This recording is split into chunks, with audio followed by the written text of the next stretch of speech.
থানা দিয়ে নওশাদ সিদ্দিকীকে আটকানোর জন্য 8টা থানা করেনি ভাই, এটুকু মনে রাখবেন। নওশাদ সিদ্দিকীকে আটকানোর জন্য 8টা থানা করেনি। মমতা ব্যানার্জি আরএসএস এর কথা শুনে এখানকার মানুষকে জব্দ করার জন্য 8টা থানা করেছে। আগামী দিনে জোর করে হলে হয়তো এরা জায়গাগুলোকে কেড়ে নেবে। আপনার প্রতিবাদ করতে বার হলেই এই পুলিশকে দিয়ে আটকাবে, এই একটা চক্রান্ত ওরা করছে। আমি টু দা পয়েন্ট আসবো। দ্বিতীয়বারের জন্য আপনারা আমাকে ভোটটা কেন দেবেন, এই প্রশ্নটা আমি আপনাদেরকে প্রশ্নের উত্তর দিয়ে যাব। তাই আপনাদের জানিয়ে রাখতে চাই, আপনারা যদি শুধু ভাঙন নয়, রাজ্যের মানুষ যদি আমাদেরকে সুযোগ দেয়, আগামী নির্বাচনে আমি জোর গলায় বলে যাচ্ছি, 1 ফ্যামিলি 1 জব, পরিবার পিছু একজনের আমরা চাকরির ব্যবস্থা করব। কিন্তু আমি এখানে কথা দিয়ে যাচ্ছি, 1200-1500 আমরা সীমাবদ্ধ থাকবো না। মায়েদের হাতে কম করে 5000 টাকা তুলে দেবো, তার ব্যবস্থা আমরা করব। আজকে আমার উপরে এত টার্গেট কেন? টার্গেট ব্যক্তি নওশাদ সিদ্দিকী নয়। টার্গেট যদি ব্যক্তি নওশাদ সিদ্দিকী হতো, টার্গেটে তারা ফেল হয়ে গিয়েছে, ওরা ঘরে বসে পড়তো। টার্গেট হচ্ছে নওশাদ সিদ্দিকীর কণ্ঠ।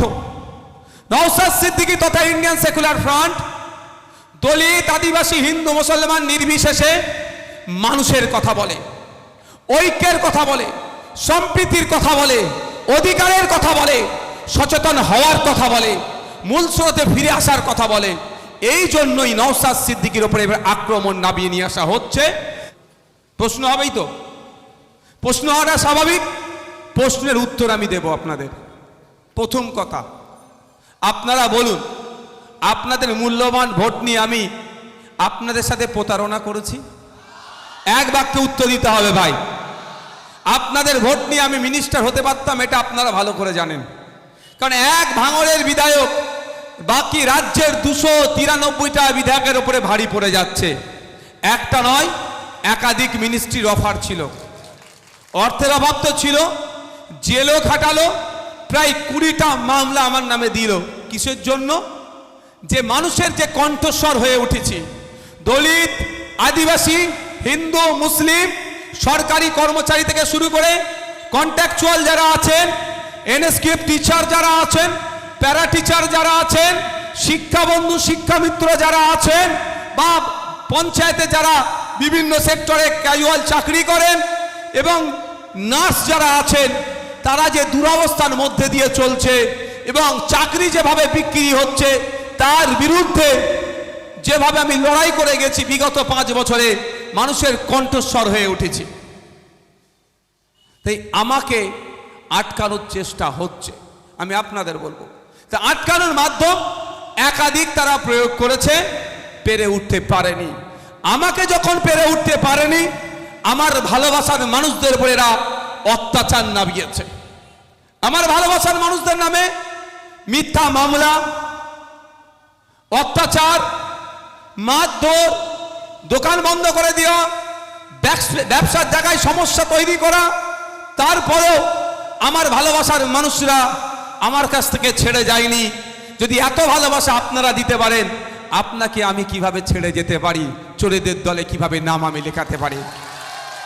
আজকাল আবার চোর বললেও রাগ হয়ে যাচ্ছে, মনে হয় বলাটা খালি কম হয়ে গিয়েছিল। এটা রাগ দেখাচ্ছে। কি বলছি বুঝতে পারছি না? রাগ দেখাচ্ছে যে এইটা আমার ডিগ্রি নয়, এর থেকে বড় ডিগ্রি আমার আছে, সেটা কেন বলছো না, তাই না? আমি কিন্তু ছেড়ে আপনাদের যাইনি। বন্ধুগণ, আজকে আমার উপরে এত টার্গেট কেন? টার্গেট ব্যক্তি নওশাদ সিদ্দিকী নয়। টার্গেট যদি ব্যক্তি নওশাদ সিদ্দিকী হতো, টার্গেটে তারা ফেল হয়ে গিয়েছে, ওরা ঘরে বসে পড়তো। টার্গেট হচ্ছে নওশাদ সিদ্দিকীর কণ্ঠ। নওশাদ সিদ্দিকী তথা ইন্ডিয়ান সেকুলার ফ্রন্ট দলিত, আদিবাসী, হিন্দু, মুসলমান নির্বিশেষে মানুষের কথা বলে, ঐক্যের কথা বলে, সম্প্রীতির কথা বলে, অধিকারের কথা বলে, সচেতন হওয়ার কথা বলে, মূল স্রোতে ফিরে আসার কথা বলে।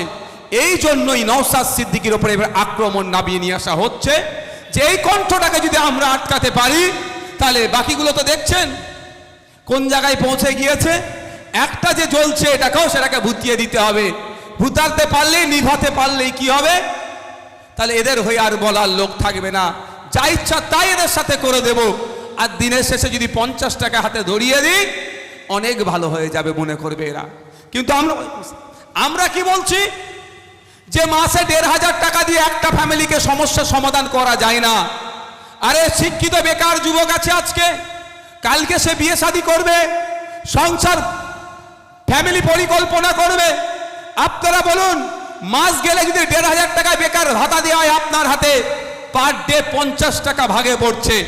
আপনি ৫০ টাকা নিয়ে আপনার ফ্যামিলিকে চালাতে পারবেন তো? আমরা এই সিস্টেমের বিরুদ্ধে আমাদের বক্তব্য একদম স্পষ্ট যে মাস গেলে ১৫০০ টাকা নয়, মাস গেলে ন্যূনতম যাতে ১৫ থেকে ২০,০০০ টাকার একটা কাজের ব্যবস্থা করা যায় ওই বেকারের হাতে, তার জন্য আমরা লড়াই করছি। এবার আমাদের লড়াইয়ের সাথে তার শাসকের বিরোধ হচ্ছে কেন? শাসকের এই জন্যই বিরোধ হচ্ছে যে নিজে থেকে টাকা কামাতে শিখে যাবে, সে অন্যের মুখাপেক্ষী হয়ে থাকবে না। বোম বাঁধার জন্য, মারামারি করার জন্য, মিটিং মিছিলের জন্য আর লোক ভিড় হবে না। সেই জন্য তারা আতঙ্কিত হয়ে আপনার হাতে কাজ তুলে দিচ্ছে না। তাই আপনাদের জানিয়ে রাখতে চাই, আপনারা যদি শুধু ভাঙন নয়, রাজ্যের মানুষ যদি আমাদেরকে সুযোগ দেয়, আগামী নির্বাচনে আমি জোর গলায় বলে যাচ্ছি, ওয়ান ফ্যামিলি ওয়ান জব, পরিবার পিছু একজনের আমরা চাকরির ব্যবস্থা করব। এবার আপনারা ডিসাইড করুন।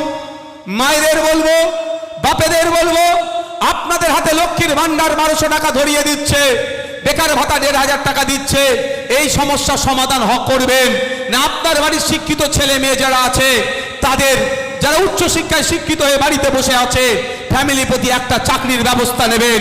তা আপনারা ডিসাইড করুন কোনটা নেবেন। আপনারা আপনাদের হাতে ভাই। তাই আমাকে ভোট দিতে এই জন্যই বলছি আমরা এগুলো পরিকল্পনা নিয়েছি, আগামী দিনে করব। আর মায়েদের হাতে এখন কত দিয়েছে গো? ১২০০ আর ১৫০০। মায়েদেরও বলছি ১২০০ ১৫০০-এর আমি বিরুদ্ধে নয়, কিন্তু আমি এখানে কথা দিয়ে যাচ্ছি ১২০০ ১৫০০-এ আমরা সীমাবদ্ধ থাকবো না। মায়েদের হাতে কম করে ৫,০০০ টাকা তুলে দেবো, তার ব্যবস্থা আমরা করব। কম করে ১৫০০ টাকা। আজকের দিনে ১২০০ টাকা বা ১৫০০ টাকায় কি হবে? দিনে ৪০ টাকা, নালে ৫০ টাকা, কিছুই হবে না। যেভাবে নিত্য প্রয়োজনীয় জিনিসের দাম বাড়ছে, মোবাইলের রিচার্জ থেকে পেট্রোল ডিজেলের যেভাবে দাম বাড়ছে, সেই ১,০০০-১২০০ টাকায় সমস্যার সমাধান হবে না। মায়েদের হাতে কম করে আমরা ১৫০০ টাকা তুলে দেবো। হ্যাঁ, তার পরিবর্তে মায়েদের হাত কাছ থেকে অল্প কিছু কাজ বুঝে নেব। কারণ ১৫০০ টাকা ভাতা দিয়ে যেন মাথা কিনে ফেলেছে, সেটাও মায়েদেরকে করতে দেব না। মায়েরা বুক ফুলিয়ে বলবে আমি মেহনত করছি, ওই জন্য কম করে মাস গেলে আমরা ৫,০০০ টাকা ইনকাম করছি ঘরে বসে, তার ব্যবস্থা আমরা করে দেবো। বন্ধুগণ, আমি আপনাদের ফিরে আসি আবার, কেন আমাকে ভোট দেবেন আপনারাই বলুন। বিগত ৫ বছরে দলিত, আদিবাসী, হিন্দু, মুসলমানের ওপরে যে শাসক দ্বারা অত্যাচার সংগঠিত হয়েছে, শাসক এবং বিজেপি দ্বারা অত্যাচার সংগঠিত হয়েছে, সমাজ বিরোধী দ্বারা অত্যাচার সংগঠিত হয়েছে, শাসকের কোনো হেলদোল আছে? কদিন আগে আপনারা দেখেছিলেন দুর্গাপুরে কয়েকজন গরু ব্যবসায়ী গরু নিয়ে আসছিল, তাদেরকে প্রাণে মেরে দিত, কেউ কথা বলেনি, অ্যারেস্ট পর্যন্ত করেনি। ভাঙড়ের বিধায়ক শুধু ভাঙড়ে সীমাবদ্ধ নয়, আবারও আপনাদের ধন্যবাদ জানাবো, আপনারা সুরতের বিপক্ষে গিয়ে ভাঙড়ের বিধায়ককে নির্বাচন করেছেন। ভাঙড়ের বিধায়ক রাজ্যের বিধায়ক হিসাবে পরিগণিত হচ্ছে রাজ্যের মানুষের চোখে। তাই আমি বাড়িতে বসে থাকতে পারিনি, দেখছিলাম যারা সমাজ বিরোধী তাদেরকে গ্রেফতার করেনি, ছুটে চলে গিয়েছিলাম ভাঙড়ের বিধায়ক কোথায়, আপনার দুর্গাপুরে, সেখানে গিয়ে টাইম দিয়ে এসেছিলাম। যদি ওই টাইমের মধ্যে গ্রেফতার না করে তাহলে কিন্তু আমরা রাস্তায় নামতে বাধ্য হব। আপনারা খোঁজ নিয়ে দেখুন, সেই টাইমের মধ্যেই, যেদিন টাইম শেষ হচ্ছে ওই দিন রাত্রেই তাকে গ্রেফতার করেছিল। সে বাইরে কোন রাজ্যে চলে গিয়েছিল, তাকে খুঁজে বার করেছিল। এই যে প্রেসার পলিটিক্স, তৃণমূলের এটা সহ্য হচ্ছে না। এই প্রেসার পলিটিক্স করার জন্যই আপনাদেরকে আমাকে ভোটে জিতাতে হবে। আপনাদের কণ্ঠ হওয়ার জন্যই আপনাদেরকে জেতাতে হবে। এখানে নওশাদ সিদ্দিকী ভোটে জিতলে ১ 1,21,000 টাকা মাইনে পাবে তার ফ্যাক্টর নয়। নওশাদ সিদ্দিকীকে হারাবার জন্য তৃণমূল বিজেপি মিলে এক যখন হয়েছে, এটা আপনাকে বুঝতে হবে এর মধ্যে কি রহস্য আছে যে আগামী দিনে এই ভাঙড়ে ওরা এয়ারপোর্ট করার পরিকল্পনা নিচ্ছে।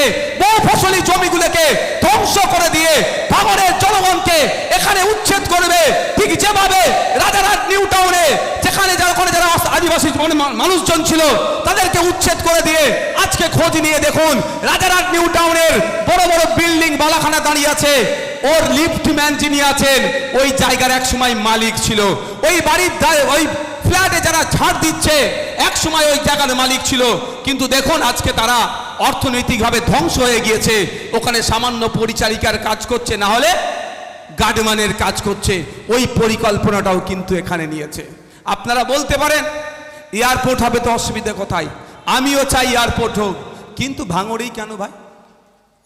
এই রহস্যটা অনেক গভীর রহস্য।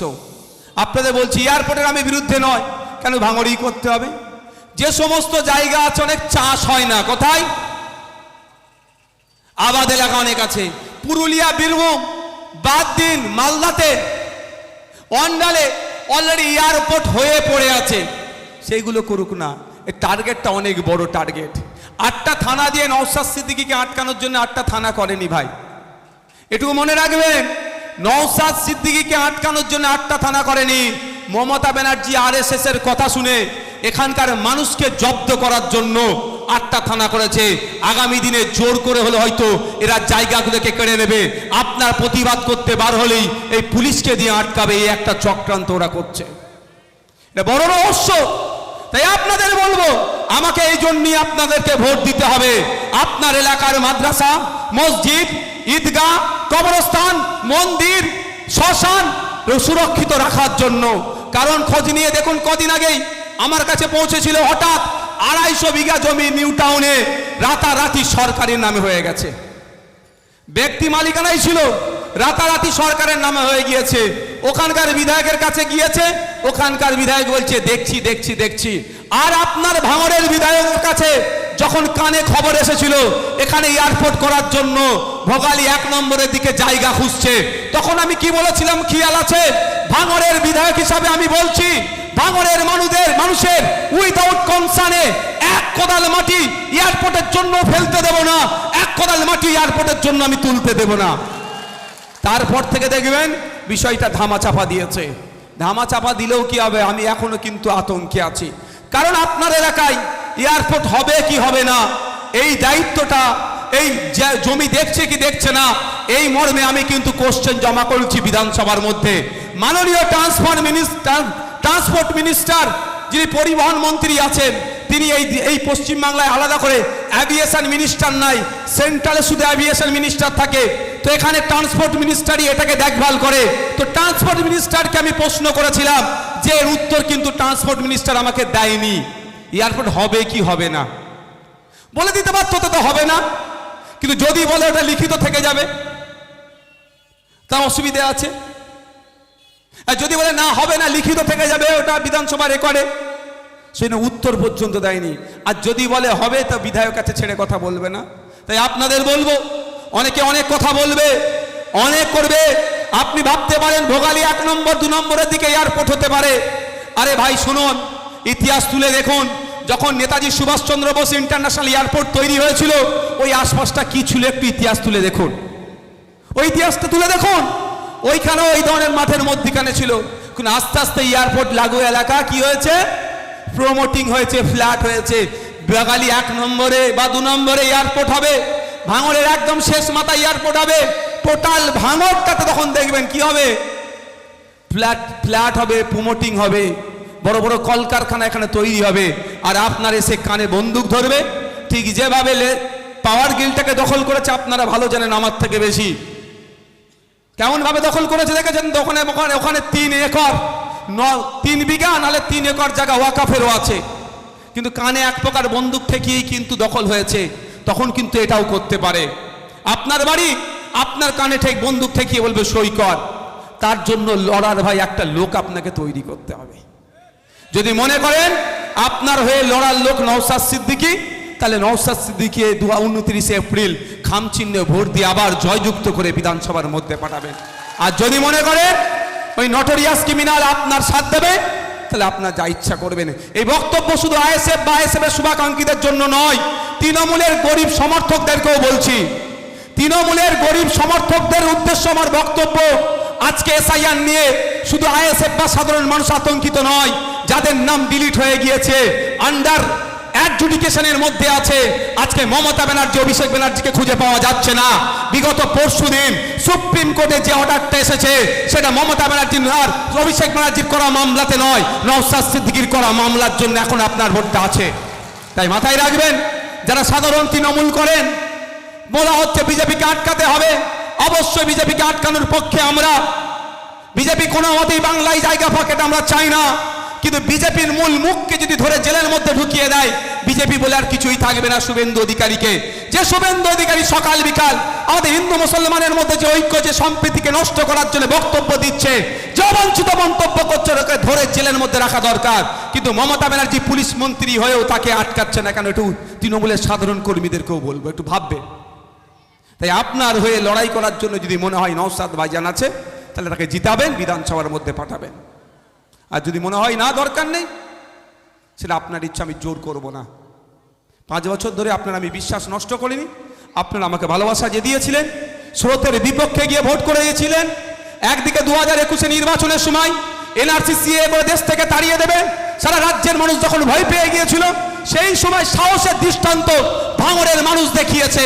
আমি অনুরোধ করবো এটাই, ওই যে সাহস আপনারা দেখিয়েছেন, আজকে সারা রাজ্যের মানুষ কিন্তু একটাই কথা, আমি যেখানেই যাই, যে ভাইজান আমরা অনেক ভুল করেছি, এবার আমাদের এখান থেকেও পাস করিয়ে আপনার সাথে বিধানসভায় আমাদের বিধায়ককে লড়াই করতে পাঠাবো। তাহলে ভাঙড় পথ দেখিয়েছে। তাই অনুরোধ করব, কোনো চক্রে পা দেওয়ার দরকার নাই। আসুন আগামী 29 এপ্রিল খামচিহ্নে ভোট দিয়ে আমার মোহাম্মদ নওশাদ সিদ্দিকীকে জিতিয়ে আবার ভাঙড়ের শুধু কণ্ঠ নয়, রাজ্যের মানুষের হয়ে কথা বলার সুযোগ আপনারা আমাকে করে দেবেন। আচ্ছা, আমি 5 বছর আপনাদের থেকে পালিয়ে গেছিলাম? 5 বছর আপনাদের সময় দিয়েছি কি দিইনি? আমি তো এইরকম বড় প্রোগ্রাম খুব কম করেছি। আমি তো বারণ করেছি, আমি বলছি বুথে বুথে যাব, যাইনি। হয়তো সব বুথ কভার করতে পারিনি, আমি দুঃখিত। কিন্তু আমি ম্যাক্সিমাম টাইম কিন্তু বুথে পৌঁছে গিয়েছিলাম। কারণ কি, যে বুথে এইখানে যে প্রোগ্রাম হচ্ছে, অনেক মায়েরা আসতে পারে না, বয়স্করা আসতে পারে না। বুথে গেলে, এখানে এলে নেতাদের বড় বেশি দাপাদাপি, দেখো, তাই না? বুথে গেলে নেতা কম থাকে, সাধারণ মানুষ এসে বলতে পারে সুখ দুঃখের কথা। শুনেছি, বিধানসভায় সেগুলো তুলে ধরেছে। আর এটা আজকে অন্য অন্য বিধায়করা প্র্যাকটিস করার চেষ্টা করছে। দুয়ারে বিধায়ক, আমি কথা দিচ্ছি আপনাদেরকে, আমার সাথ দেন। কদিন আগে দেখছিলেন না, 3 মাথার মোড়ে বিডিও অফিসে এসে হাজির হয়ে গেছিল। আমার সাথ দেন, আপনারা বাড়ির সামনে বিডিও অফিসারকে দাঁড় করিয়ে দেবো। সাথ দিতে লাগবে, সাথ শুধু আপনাদের চাই। আপনাদের সাথটা পাবো তো ভাই? যারা সাথ দেবেন একটা হাত তুলে দেখান তো। কোনো রকম কারো প্রয়োজনায় পা দেবেন না তো ভাই? ভোটটা খামচিহ্নে হবে তো নাকি? বাড়ির লোককে গিয়ে বুঝাবেন তো নাকি? যারা তৃণমূলের সাধারণ কর্মী সমর্থক, তাদেরকেও বোঝাবেন তো নাকি যে নওশাদ ভাইজানকে ভোট দেওয়া মানে শুধু আইএসএফকে জেতানো নয়, বাংলার কণ্ঠকে জীবিত রাখতে হবে। বাংলার সুখ দুঃখের মানুষের পাশে থাকার জন্য একদিকে দলিত আদিবাসী মুসলমানদের উপরে যে অত্যাচার সারা রাজ্য চলছে, তার বিরুদ্ধে যারা কথা বলছে, সেটা হচ্ছে Indian secular front Naushad Siddiqui. সুতরাং তাকে জেতাতে হবে। হবে তো নাকি ভাই? বন্ধুগণ, আমি আপনাদের একটা কথা বলি, আমি অ্যাডজুডিকেশন এসআইআর নিয়ে একটু কথা বলতে চাই, শুনবেন আপনারা? আমার কাছে